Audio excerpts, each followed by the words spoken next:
What if social media is ruining our ability to talk, and not in the way you think it is? So I wanted to make this video because there's something that I believe will happen by 2025, and it has to do with social media and the way that we use our voice and our ability to talk. And before I share with you what that is, I want to ask you to do 3 things. First, hit the like button below. Second, subscribe to the channel so you get notified when new videos come out. And third, share this video with one person who you think it will help. Now, there are some things that I think are true about how social media affects our ability to talk. For example, I believe that social media is hurting our ability to have deep conversations.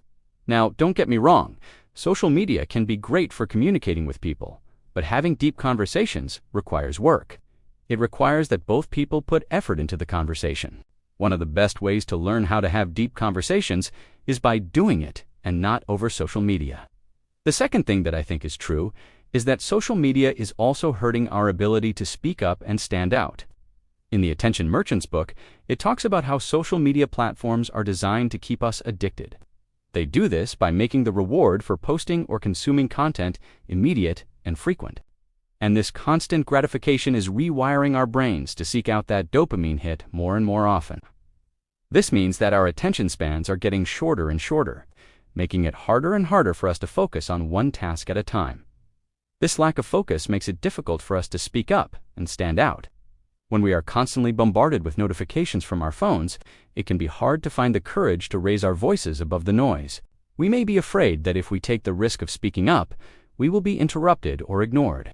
But the truth is that if we don't speak up, we will continue to be marginalized and our voices will continue to be lost in the crowd. The third thing that I believe is true is that social media is also hurting our empathy. An article published in the Harvard Business Review showed that after only 30 minutes of using Facebook, participants felt significantly lonelier. This is because instead of feeling connected to other people, we are often comparing ourselves to them and feeling like we are falling short. Additionally, research from the University of California, Los Angeles, found that social media users who spent more time on these platforms were more likely to report symptoms of depression and anxiety. This is because social media can create a false sense of reality. We see only the highlights of other people's lives, and we start to compare our everyday reality to their seemingly perfect posts. This comparison can make us feel like our own lives are less valuable or less interesting. Additionally, we may feel like we are missing out on experiences that others are sharing on social media, which can lead to feelings of envy and